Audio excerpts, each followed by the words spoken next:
It's so great that you guys could make time to be with us. Let me just introduce myself to everyone that's tuning in. My name is Jeremy Hayden. I'm Director of Stewardship and Development at Holy Trinity.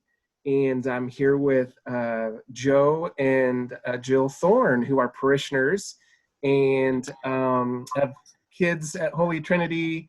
But also you are therapists, mental health experts, psychologists.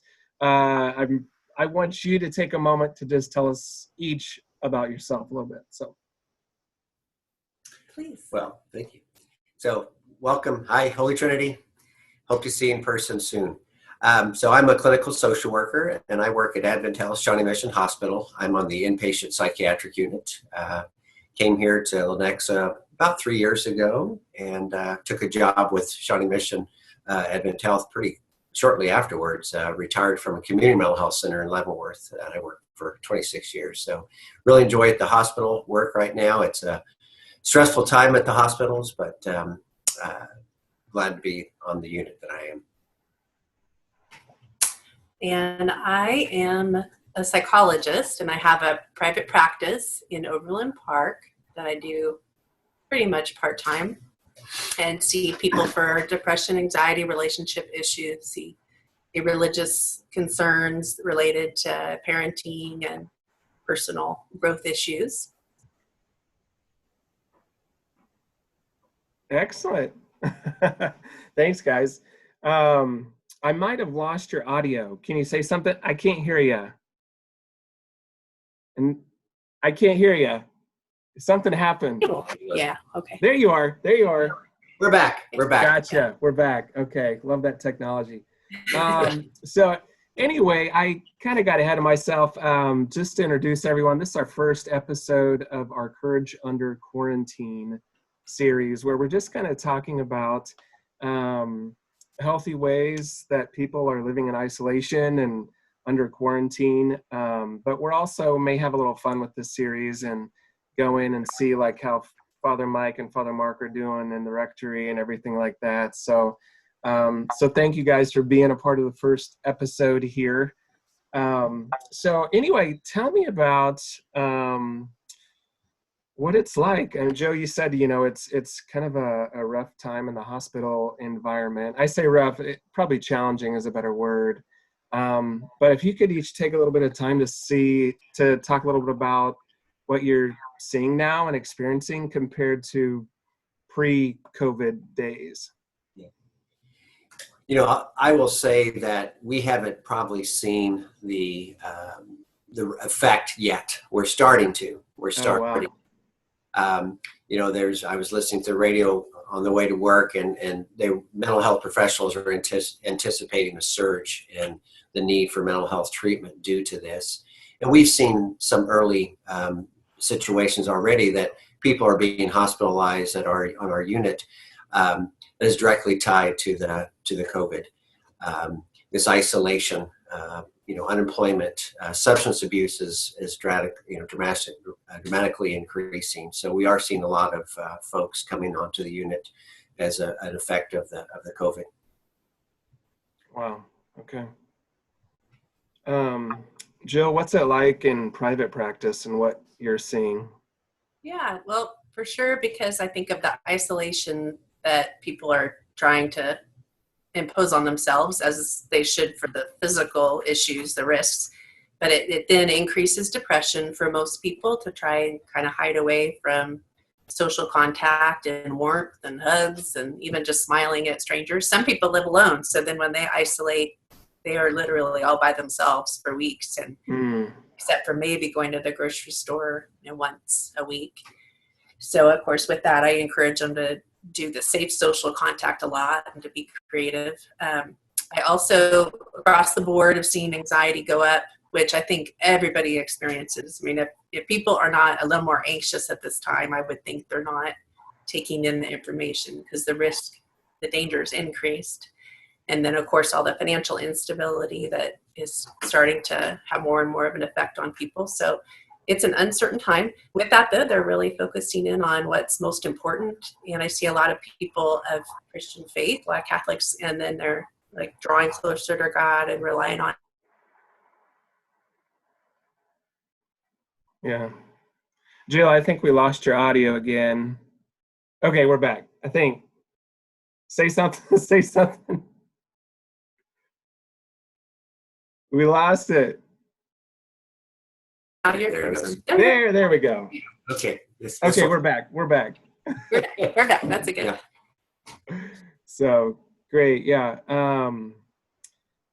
Yeah, it's interesting you brought up some people live alone, of course, because I was talking to someone the other day and I had lost that perspective. That's, if you're living alone, when you go out is the time that you interact and see people and socialize. And when that's taken away, that's just has to be compounded, magnified when you're just living alone in your home. So kind of the opposite effect of maybe when you have your family and you're around them and it's just too much and you gotta you just want a little bit of alone time maybe, or how that goes. So, well, great. Well, could you maybe share some different perspectives on what we should do, how we should socialize? Because, I read somewhere that the greatest human need above like food and shelter and water is connection. Like that above anything else, people need connection. How do we do that and also try to be physically healthy and away from people? Oh, I think you froze. I think you froze. I don't hear you. Uh-oh. I got a frozen picture. There we go. Okay. There we go. We're back.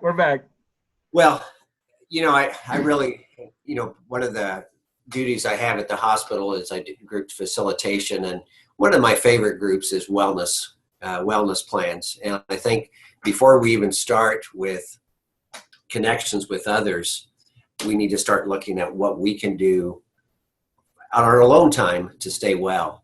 And it is a challenge. A lot of our, what I call wellness tools, have been taken away.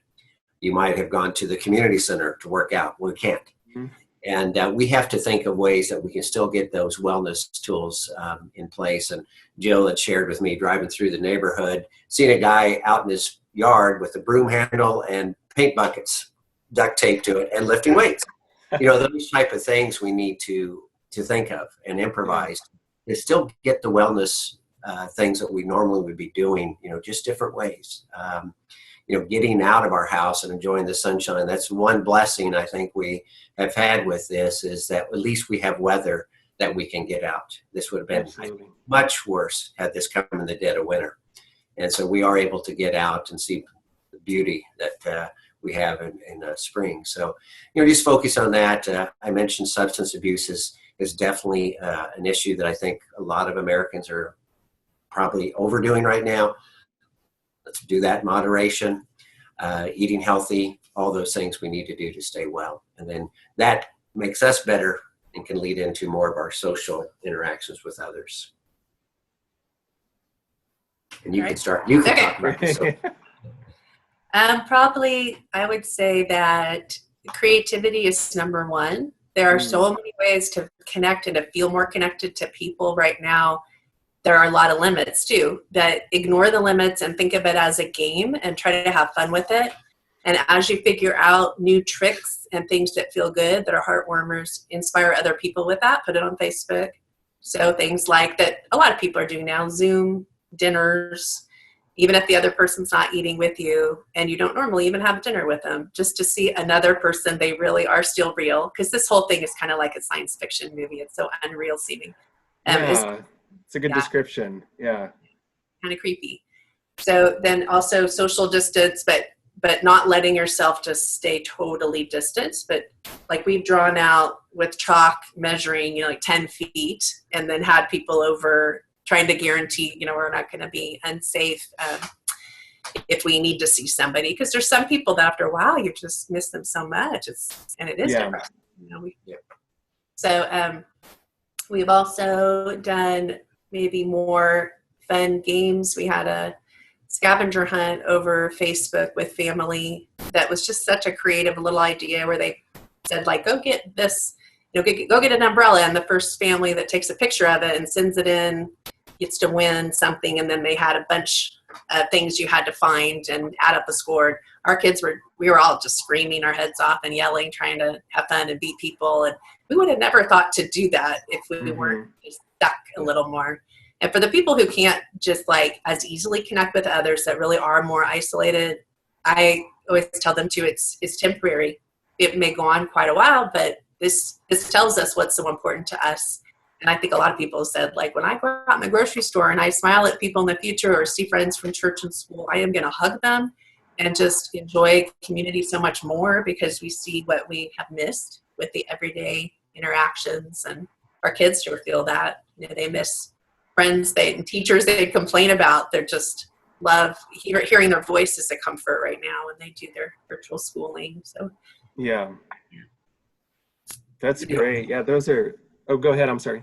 Well, and I was just, I noticed I'm the designated grocery buyer in our household. And so it's almost like we're suiting up for battle to go get the groceries with our masks and such. But really, take advantage of the people that you do run into it in the store and greet them. And I've noticed more and more people doing this now, at least on my outings to get groceries, that people are kind of rooting for each other and just saying hi to that one person. That might have been the first hi he's had all week, especially for those that are living alone. So really trying to make connections with those others, and that person that checks you out, try to be as compassionate and caring as you can for them. So important things.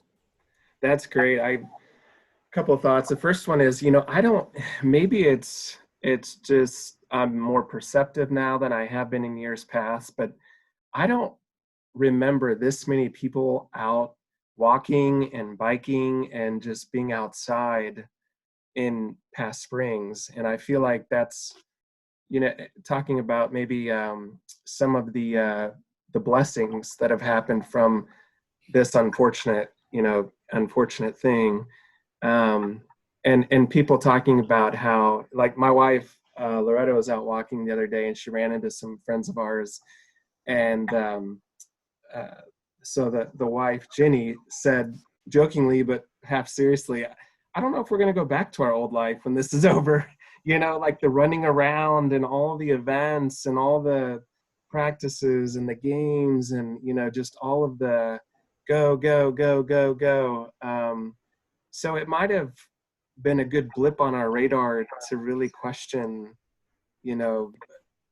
what the way we were living our lives was the best way to live our lives, in a sense. I think there's that. Yes, for sure. Yeah. So the other day, it was last week, and I was, which one of you does school with your kids? I do all of it. No, she does. You see the surprise on my face? Yeah. You're the substitute, right, Joe? Yeah. Remember when I took fourth grade math, it was different. So I watched. Me too. This Common Core stuff, I have to watch the videos with the kids to understand, like, how to help them with their homework. Saved me several times. Yeah. So it was last week, and we were sitting down, and some of my kiddos were just a little more ornery and just kind of more combative with doing their work. And eventually it ended up with them just like being in tears. And they were just, I think the newness of the adventure had worn off. And they just missed school, and they missed their friends, and they missed just being with their friends and the normal routine of going to school and stuff. And I'm really glad that they shared that, but I wanted to bring that up and kind of get your guys's, if you could speak into that, like how can we help kids through this? As adults, we kind of have a more experienced, more seasoned, we have wellness tools, as you said, Joe, that we can maybe use, but how do we help kids cope, get through this in a healthy way? Take a step with that. Sure, yeah. I think probably just managing our own stress for one is helpful. We are under stress with the changes and then kids' loss of school. And then, of course, they're younger and less experienced in life, so we usually have to help them with their emotions and then help construct some positive experiences. So first, understanding, though, and sympathy goes a long way. It is frustrating, and school on the virtual has been great. It's also not the same, and it's harder to attend to it for at least some kids, I think, and they don't get the fun of their social relationships quite the same way. But to tell them, again, it's temporary, and you're getting through. You're proud of them for how strong you're being and tough, trying to stick with it. Lots of positive reinforcement. And if they seem to be going downhill, I have one kid that's just seemed to be acting very sad and a little more acting out, a little more angry. And so I pushed more creative social contact for that child and kind of facilitated, like, here, call this friend. Here's the, FaceTime, which just perks them right up. But sometimes kids don't know to take that step and regulate themselves. They don't know what they're feeling and why. They're just mad. And they're just pushing away their homework. So, keeping it real fun and cheering them, but also understanding. We've definitely had tears and yelling, I think, by all of us, except maybe him. He gets more quiet when he's stressed. But maybe a little yelling, So we try to watch that and, not do that too often, especially for the adults. But it's a hard situation. So you got to have a lot of grace for yourself. And You're recognizing that the kids are going to be different. We have kind of an extrovert child and then more of an introvert. Introvert seems to be enjoying this, and I can relate to more of that myself. So it doesn't seem to be as much of a challenge, but to recognize they're all going to be different and to really tune into those that need more of that social contact. I did notice, and we've noticed this here a few times, they miss those connections. They start we see this kind of sadness and depression. And so they don't even know they don't know what to do to make themselves feel better. And so we've actually we're going to Lake Lenexa and walk around and enjoy the sunshine, and how much just that is a boost in mood, just to get out in the sunshine and get out of this house is important to do. That's true. They just want screen time usually to deal with and we limit that, not as quite as much right now because of the situation, but very much compared to what they'd like. And every day when they're done with school, we go out. It's forced PE. We go outside and do different sports and creative things. And today, I didn't tell you yet, we hit balls over the entire house, from the front yard over the house to the backyard. We tried to see, what big playground balls and little squishy balls we could hit. And that was just a blast. And we were all cheering and yelling and excited that we could get one over because it was hard, like several stories. The neighbors are mad at us. Yeah. That's awesome. That's great. Yeah, those are great things. And I have to remember that too. We have a great little neighborhood that it's kind of it's kind of like a cul-de-sac, but it's not. It's enclosed.